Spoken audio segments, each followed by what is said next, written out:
The event that actually begins the tribulation is the revealing of the Antichrist at the signing of the peace treaty.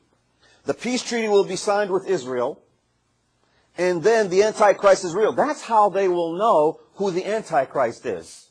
And for people who understand prophecy, who missed the rapture, they'll know what's going on in the tribulation period.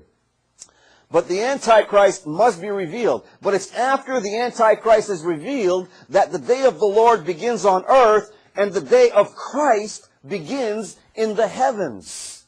The day of Christ was spoken of by the Apostle Paul during the church age, during the dispensation of grace, and that will happen up here. The day of Christ, there are many events that take place during the day of Christ after the signing of the peace treaty with the Antichrist. So there are a series of events that take place in Daniel's 70th week. This is also called Daniel's 70th week, the time of Jacob's trouble, the day of the Lord, the 7-year tribulation.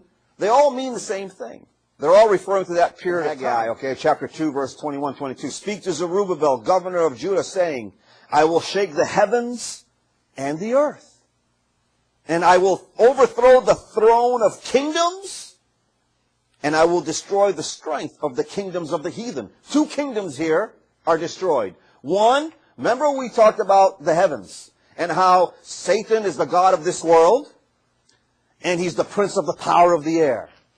He's in both of those spheres. And so in Zerubbabel, governor of Judah, saying, I will shake the heavens first, and the earth. I will overthrow the throne of kingdoms, principalities, powers, dominions, thrones. That's in the heavens. I will overthrow the thrones. And then I will destroy the strength of the kingdoms of the heathen. I'm going to do this first, then I'm going to do that. The heavens first, then the earth. Awesome. Isaiah chapter 24, verse 21. And it shall come to pass in that day that the Lord shall punish the host of the high ones that are on high, and the kings of the earth upon the earth.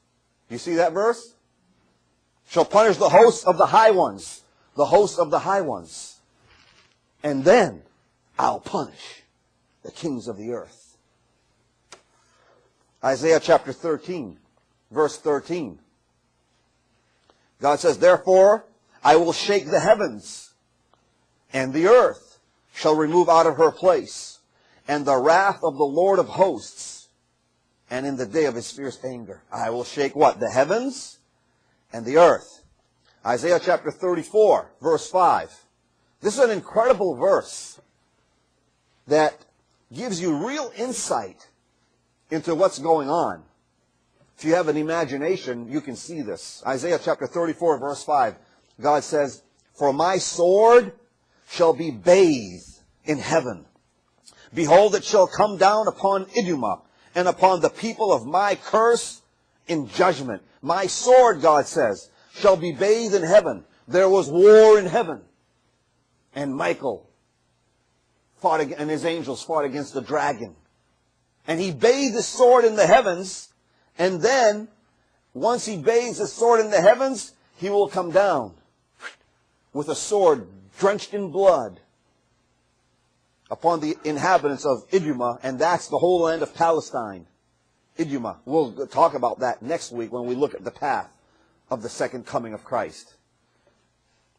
When the tribulation period is over, okay, when this is over and Jesus Christ returns, then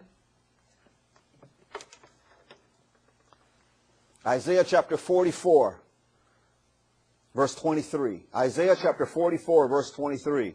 When it's all over, there's even prophecy, verses of prophecy that deal with this very issue where the body of Christ will be in the heavens. Israel will be on the earth under the dominion and under the lordship of Jesus Christ, and he will be king over both domains.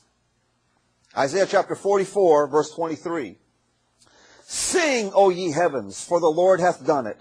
Shout, ye lower parts of the earth. Break forth into singing, ye mountains. O forest and every tree therein, for the Lord hath redeemed Jacob and glorified himself in Israel. O sing, O ye heavens, and shout, ye lower parts of the earth. That's in the millennial reign of Christ, where there will be rejoicing in both spheres, the heaven and the earth.